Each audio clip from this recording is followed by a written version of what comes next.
You probably shouldn't be watching this. No, not because it's forbidden in the usual sense. There's no law against curiosity, no rule book warning you away, but because what you're about to witness is something nobody else has dared to admit exists. Something whispered about behind closed doors, buried beneath layers of rational explanations, and scientific jargon so dense you'd think the truth was meant to stay hidden forever. And maybe it was. But here you are, and you're seeing it all. Look closely, do you feel that? The weight of a secret pressing down like a shadow curling around your mind. This isn't just a story, not just a mystery.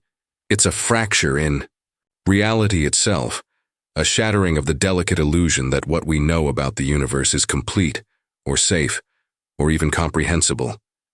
Imagine for a moment, falling, plunging into a dying star. The light you see isn't warmth. It's the final scream of a cosmic beast gasping out its last breath. You might think you'd vaporize instantly, as the textbooks say, but what happens first? What happens to the soul, the spark of consciousness, before the atoms themselves surrender to the inferno? Here's the question no one has asked out loud. When you cross that threshold, do you simply disappear? Or does something else take place, something deeper and darker, hiding in the moment before annihilation? There was a man, call him by any name you want, though his true identity is lost to the shadows, who vanished under circumstances no one could explain. It happened just yesterday, but you'll feel as if it echoes from a time long forgotten, like a long-dead relative calling to you from beyond the veil. He was standing on the edge of the world as we know it, whispering something no one else could hear. His voice was like a thread pulling at the seams of your reality, threading doubt through certainty until everything you believed began to unravel. That whisper, barely audible, carried a name no one in this lifetime had ever spoken before. And then he was gone. Not in the way people vanish from memory or from a photograph's faded edges. No, he was erased from existence with the finality of a star collapsing in on itself. Impossible to track, impossible to trace. The only evidence left behind was a crackling on a screen, an ancient voice spilling through a device designed for modern life, a message sent across the void and across time, speaking truths no one was prepared to hear. You're the only one who can see this, the only one who knows, but beware. What you uncover next might change everything, because falling into a dying star doesn't just mean vaporization. It means confronting a reality so fragile and so terrifying that the mind shatters before the body does. And once you understand what happens first, you'll never look at the cosmos or your own existence the same way again. The sky that night was not like any other, though no one knew it yet. It wasn't the blazing canvas of stars that typically painted the black velvet of space with comfort and wonder, but something else. A pulse, subtle and insistent, like a heartbeat echoing through the emptiness. The air vibrated with it, the silence almost too loud to bear. And then suddenly a figure stood alone beneath the indifferent glow of the stars, the edges of his silhouette flickering as if caught between two worlds. He was a man with eyes, wide open but seeing something no one else could. A secret so profound, it threatened to unravel the very fabric of existence. The name he whispered was like a key turning in a lock no one else knew existed. Calithron. The word slipped from his lips like a breath drawn from the past, ancient and alive, carrying the weight of eons. No one heard it but you. No one else even noticed the subtle shift in the night's pulse, as if reality itself momentarily held its breath.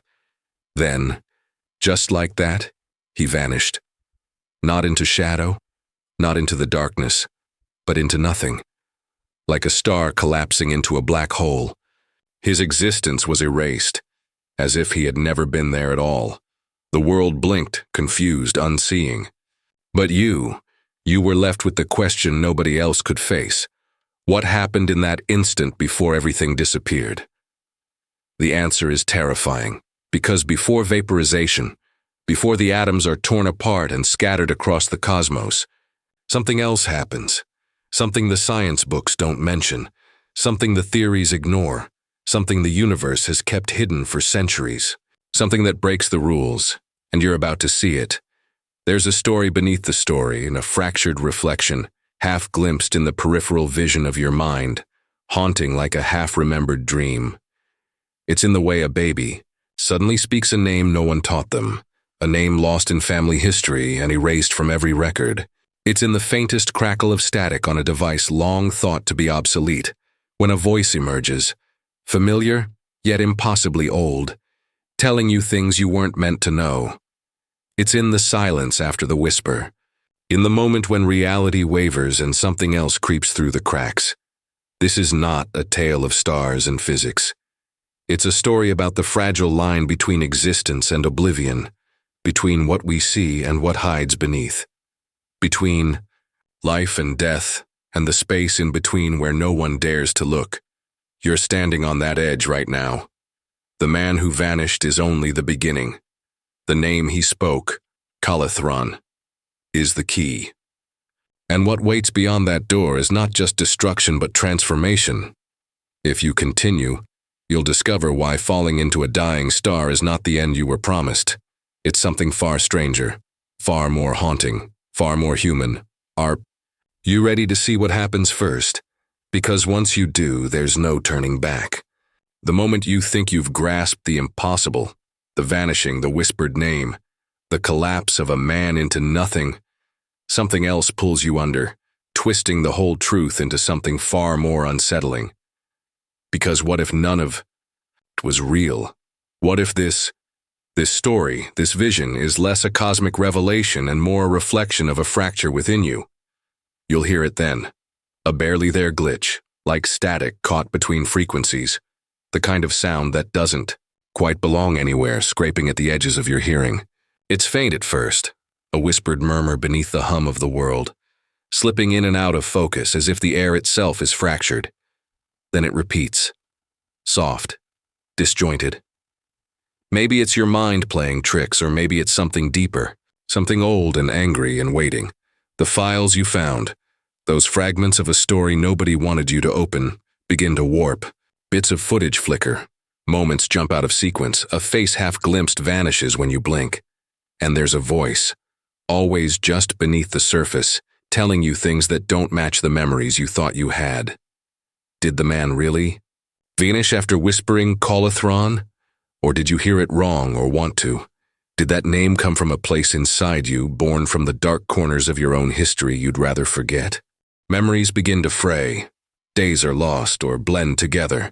You find yourself staring at phone recordings you don't remember making, where your own voice trembles with fear, confessing secrets you never consciously chose to reveal. A journal you never kept sits on your desk, pages filled with handwriting you don't recognize, but that feels intimate. Personal. Too personal to be a forgery. That's when she appears. Ellie. Or maybe she is a fragment. A ghost. A living question mark carved out of your unraveling reality. She speaks with a voice that's soft, yet sharpened with edges that cut through the haze. You want to trust her, because her eyes hold something raw, something painfully human. But there's a catch. Her story never quite aligns with yours. She knows things you don't remember and denies things you thought were true. Sometimes she laughs at moments when you're certain the weight of this nightmare should crush you.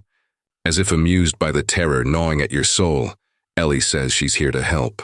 But help is a complicated word when you're lost inside a labyrinth, where walls shift and the floor feels less like solid ground and more like the surface of a broken mirror, reflecting fractured pieces of yourself back at you. She insists that the vanishing was real, but her version of real bends and twists, and you catch her slipping between contradictions like a whisper changing shape. You want answers, but every time you reach out, the truth retreats just beyond your grasp. The files you trusted unravel like frayed threads, revealing hidden layers of deception, recordings that erase entire conversations, moments where your name is spoken in voices you don't recognize, and a chilling undercurrent of what they don't want you to remember. Is it madness? Is it something supernatural? Or is your mind crumbling beneath the weight of truths too heavy to bear? The answer feels like it's hiding in the spaces between your thoughts, the silences in your memories, in the places where fear festers quietly. and refuses to be named. And through it all, the dread grows, not from what you see, but from what you don't. The unsolved mystery that no one talks about, the truth behind what no one tells you, the creeping sensation that this, whatever it is far bigger, far darker, and far more personal than you ever imagined. Ellie looks at you again, her eyes searching, almost pleading, but there's something unreadable behind them, something that suggests she's part of the question, not the answer. And in the thickening silence, you realize the most terrifying truth isn't the vanishing, or the dying star, or even the whisper of a lost name. It's the fact that you can no longer trust the world around you, or even yourself. Because now, you don't know what's real, and maybe you never did. For a moment, a fragile, fleeting moment, you dared to believe you had cracked the code. The tangled web of vanished men, whispered names, fractured memories, and those ghostly glitches, in time seemed to align into something coherent, something almost comforting in its dark simplicity. The files you scoured, the recordings you pieced together, the hidden messages you stumbled upon, all converged into a narrative you could almost grasp, like a thread pulled taut, ready to unravel the mystery once and for all. You thought maybe, just maybe, the answer was within reach, that the vanishing was a symptom, a glitch in reality caused by something measurable, explainable, contained. That the name Calathron was less a cosmic key and more a code, an echo from a lost experiment, a secret program buried deep beneath layers of classified files, the hidden truth no one wanted you to find. You sat back, breath shallow, heart hammering with relief and adrenaline. The pieces clicked, the mystery uncovered. You weren't crazy. They lied to you about everything. The vaporization wasn't instantaneous.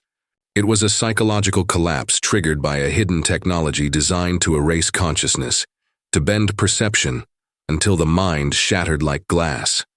The man's disappearance, a test subject who had been swallowed by his own unraveling mind, erased by the very device meant to control reality's edges. You felt the walls close in, but steadied yourself. Finally, the nightmare had a name, a cause, a plausible ending.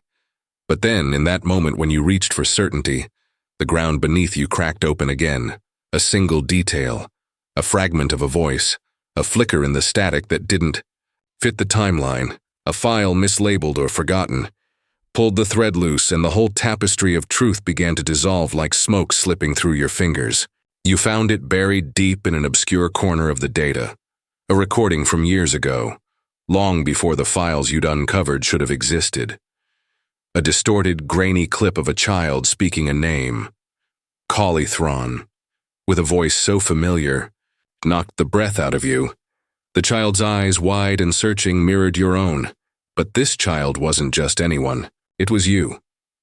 Memories rushed back, but not like a flood, more like a leak, a slow, seeping return of fragments that never fit before.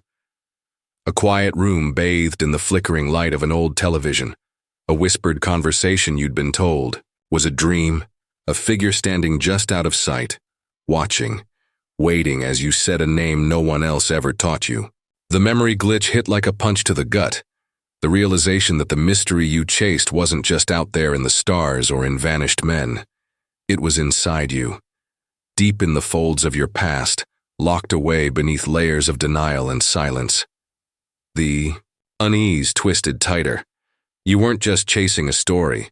You were retracing footsteps you'd tried desperately to forget. Footsteps that led back to a trauma you'd buried beneath decades of normalcy. And beneath that trauma, something darker lingered. Something older, more insidious. A presence that had watched from the beginning. It didn't need a name because it wasn't a thing you could point to or capture.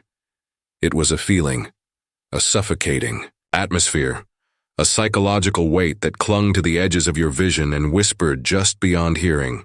The knowledge of it was there in the shadows of every vanished man, every fractured memory, every whispered name you could barely understand.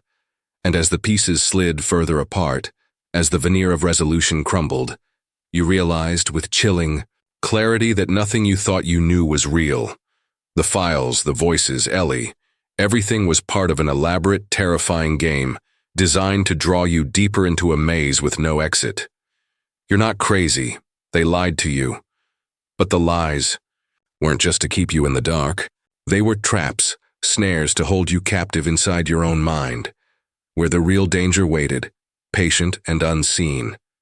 The screen flickered again, the image warping into something unrecognizable, and in that distortion you saw it, not a face, not a shape, but a presence so overwhelming, so utterly alien, it shattered the fragile thread of your sanity. And then the whisper returned, but this time it was inside your head, not on the airwaves. Colathron. Everything you thought you understood, the man's disappearance, the dying star, the files you uncovered, collapses in that instant. Because now you know the story must be watched again. Every detail, every glitch, every shadow you ignored, or dismissed or didn't notice. The truth has changed, and with it, the nightmare has only just begun. They've been watching you. Not in the way paranoia whispers from the dark corners of your bedroom when you're too tired to argue with the shadows, but truly watching. Silently. For years. Possibly since before you could speak. You always thought the static meant bad reception, that the half-remembered dreams were just stress, and the uncanny feeling someone else was moving your hands for you. You dismissed it as exhaustion, but you were right all along. Those weren't your thoughts, not entirely. The messages started appearing more frequently now, not on screens, but beneath them, under the glass, flickering just for a second too long, embedded in reflections that weren't your own. You saw it first while rewinding that warped footage again. The video labeled Falling into Star Final Mach Cut 3.mp4.m. The one you'd deleted 3 times, but that kept showing back up. There, beneath a frame of a child standing in front of an empty wing, was a series of symbols etched into the noise pattern like scars. Not letters, not language. But somehow you understood. They were coordinates. You don't remember driving there. You don't remember how you got the car, or why the gas tank was full when your account had been drained for weeks.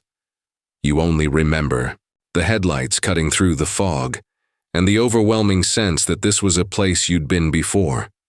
Somewhere in upstate New York, outside a town that didn't show up on the map but felt familiar, in a way that made your teeth ache. The edge of a dead field, you found them, not waiting, just existing. Others, people like you.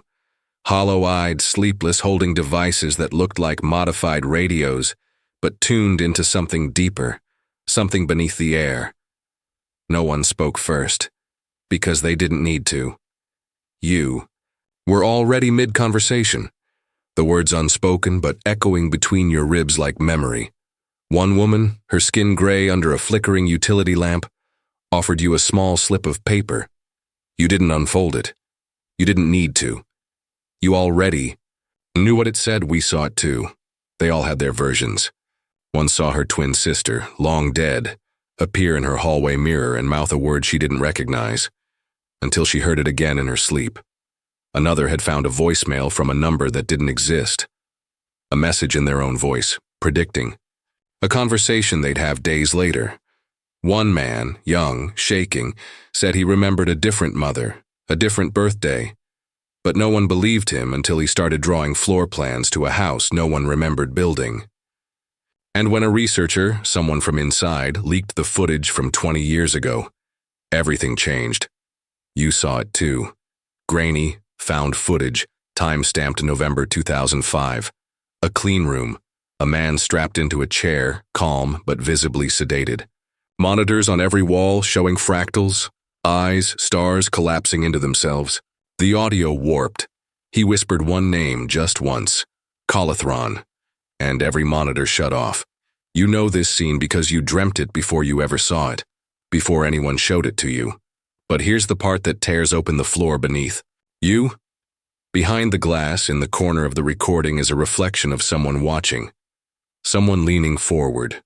Someone with your eyes. So now you're asking the only question that matters anymore. What version of you made that recording? You wake in places you don't remember falling asleep. Your hands ache with ink, Symbols drawn in spirals across your forearms in your own handwriting. People you've never met flinch when they see you. One woman on the subway pressed a torn notebook page into your palm and whispered, "Stop broadcasting, they can see the threads." You opened it. A map of neural pathways, overlaid with street names from your childhood neighborhood. And then, something shifts. Not time, not reality, but context. You begin to understand the possibility that you're not the main subject here. You're the feed, you're the signal, and the others, they've been watching the story unfold not because they're curious, but because they're waiting for it to finish transmitting, for you to send the last piece. That's when the third perspective enters. Not a person, not exactly, but a voice. Older than language, raw and intimate, like something carved out of bone. You first hear it when your speaker flickers on by itself, when the fan in your laptop starts spinning during a thunderstorm, and a low-frequency hum begins to pulse in sync with your heartbeat, and the voice doesn't tell you what you want to. Here, it doesn't give you answers. It gives you a question. What if you're the copy? And suddenly, the lines between surveillance and self dissolve. What if the real you ended years ago screaming into a camera in a clean room no one remembers building? What if this version of you, watching this story, clicking play again, and again, is just the remnant? The memory glitch? What if all of this has happened before, and each time it resets, a new version gets uploaded, just slightly different, searching for something that cannot be found because it was never allowed to exist? You were right all along, but the truth isn't comfort, it's containment. Now the symbols are appearing in the real world, scratched into street signs, carved beneath your desk, drawn in condensation on your mirror. People you've never spoken. To nod slowly when they pass you, as if recognizing a broadcast only they can hear. You're beginning to see it, aren't you? The threads connecting everything. Not random, not chance, a design, a loop. And at the center, still unnamed, still waiting, is the force that has been watching from the beginning, never needing to act, only to observe, because it knows something. You're only just starting to understand. The moment you find the truth is the moment it starts again. You reach for the final file, the one that was never supposed to exist, and as you open it, the screen glitches, freezing on a still frame. A child's face, your face, mouth open, whispering something you can almost hear. But then the screen goes black, and for the first time you realize you're not the viewer. You're the recording. They're watching now. There's a moment, just one, that breaks everything. Not with sound or light, not with violence, but with understanding. Doesn't happen while decoding the last symbol or chasing the final signal. It happens in silence, in that breathless pause when you finally sit still and stop trying to prove you're not crazy. When you stop fighting the shadows and ask, with terrifying honesty, what if I'm the reason this is happening? But this time it's holding her hand, and you remember, not everything, but enough. The day you first forgot. Not a day like any other, but a deliberate erasure, a sacrifice. You gave something away, willingly, to protect someone, to stop something. You don't know if it worked. You don't even know who it was for. Only that the hole left in your memory wasn't just absence. It was a price. The truth isn't a destination. It's a choice. And now you see it for what it really is, not a conspiracy to be unraveled, not a pattern to decode, but a mirror. A twisted, perfect mirror reflecting back everything you've hidden from yourself. And it speaks, not with words, but with feeling. That hollow ache behind your ribs, the one that's been pulsing since the first glitch, since the first coincidence. That wasn't.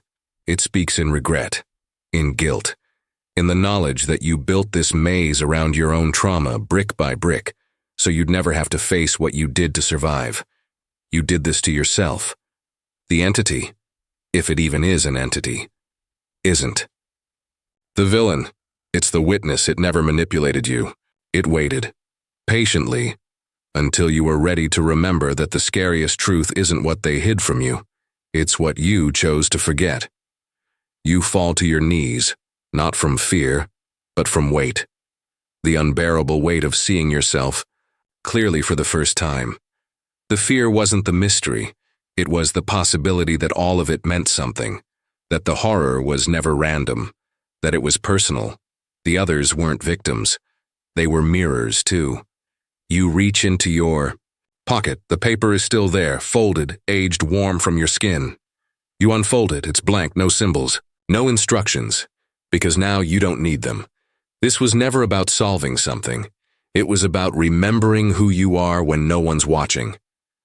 The story was never the puzzle. You were. You breathe. The room flickers. And then, from somewhere deep inside the signal, a voice returns. Not distorted this time, but clean. Human. Are you ready to come back? You hesitate, just for a heartbeat. Because the truth won't save you. But maybe it can set you free. And for the first time, you say yes. Even though you know what it will cost. Even though you know it means never looking away again. Even though you know the truth doesn't care what you believe, because dream is ending, and you're the one waking up. Thank you for watching. Don't forget to like, share, and subscribe for stories you were never meant to hear. Until next time. Remember, some truths don't want to be found.